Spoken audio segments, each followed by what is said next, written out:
If you are tired of telling yourself, your friends, or even your family that you're going to do something and then weeks go by and you haven't done it or you haven't even started it, this video will help you exit your lazy era and move into your productive era without shaming you into compliance. We're not going to shame you for the fact that you're lazy. We are going to treat laziness as a symptom of a bigger issue or block that you are not facing in your life, because that's what it is. If you're new to my channel, my name's Natalie, and I help you get your shit together by sharing ways in which I am currently getting my shit together. I'm 20 years old. I don't know everything about productivity, but I am taking actionable steps to become a more productive person, and I'd say I'd pretty much mastered my discipline era over the last 3 months. I've really been focusing on being more disciplined and actually doing the things I say I'm going to do. Which brings me into my first point. If you want to do something, it's best to not tell others about it until it's almost already done, especially if it's something that you've been working on for a while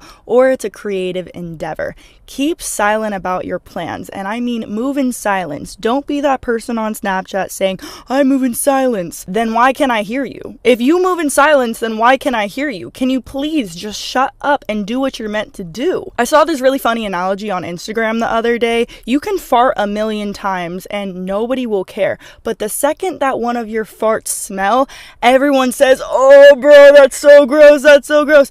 And it's the same exact thing in life. Nobody cares about what you're doing. They start caring once you see the results. And I know I just did a really weird analogy by saying that, but seriously, nobody cares that you're going to the gym. Nobody cares that you're entering your productive era. Nobody cares about these things. If you want to share about those things, do it, but don't do it in a way that you are seeking external validation for doing something that you want to do in your life. We can sometimes use external validation as a fuel to maybe get us started doing something, but it is not a long-lasting motivator. You are not lazy, you're just overwhelmed.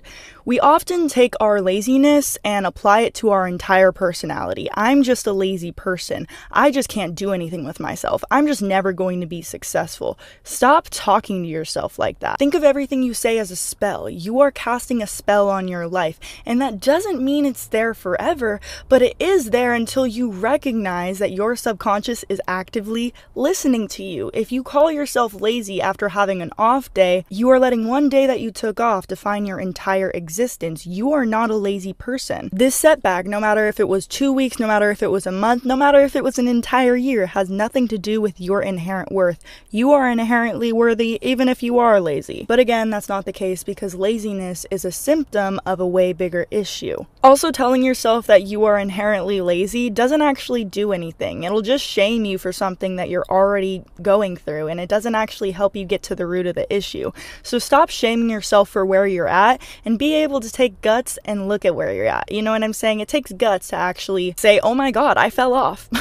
I fell off. Oh my god, I fell off. Let me get back on my shit. A lot of people ask me, how do you motivate yourself when you fall off? And the best motivator is to just look at where you're at. Look at where your laziness is getting you. It might make you feel comfortable, but is it really getting you to where you want to be? The answer is no.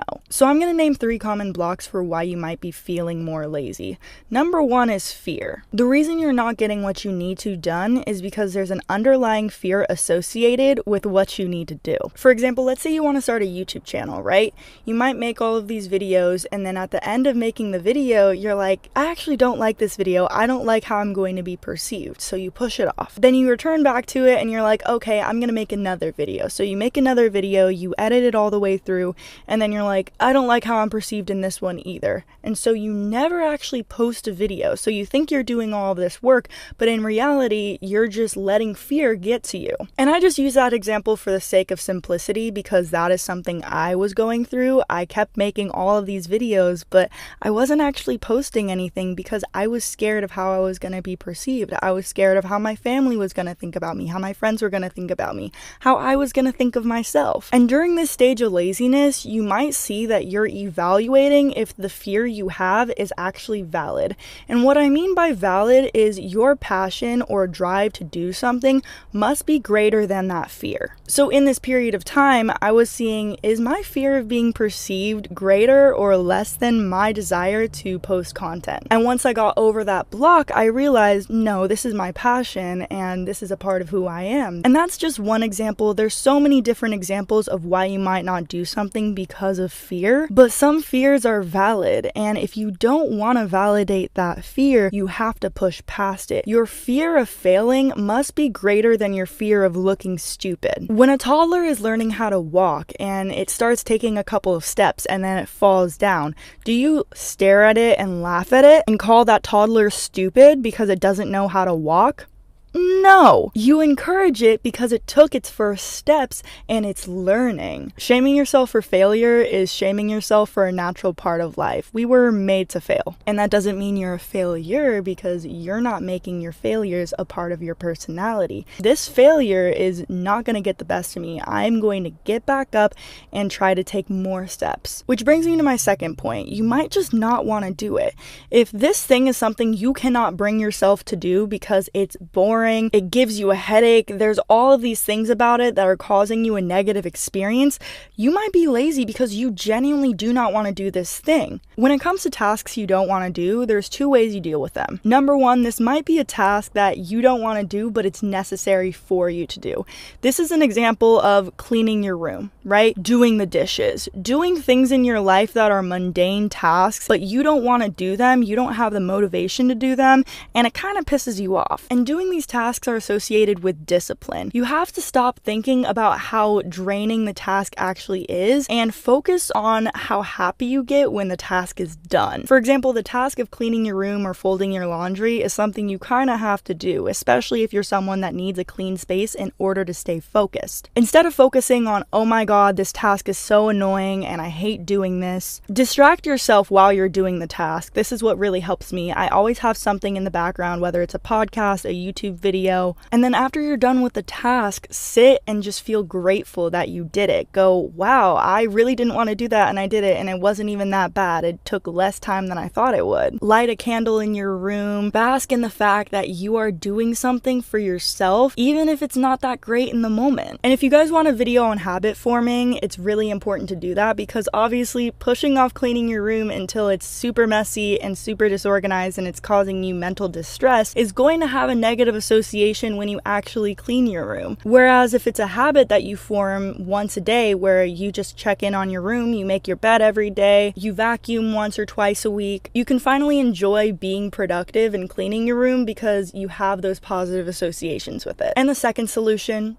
don't do it. If you cannot bring yourself to do something, if it's causing you so much mental distress, do not do it. Even if you started doing this thing going, oh my god, this is my passion, and then all of a sudden you lost your passion for it, it might have just been a passion you had for a short amount of time, and that's perfectly okay. And obviously, use your intuition for this. Sometimes you're going through a difficult period. Look at what you're already doing. If you can't find the motivation to do something, you might not value what you're already doing, and that's causing you a lot of distress and depression, honestly, because it feels like you're putting in all of this work and then there's no reward. Nobody wants to feel like their work is taken for granted, and so many of us are in that predicament where we're in a job we don't like. There's things in our life that we have to sacrifice, and that is a natural part of life. You have to see the value in what you're already doing so that you can bring yourself back to that initial motivation you had for doing that thing, or else it's not worth it to continue to put yourself through hell just to try to find some type of motivation or,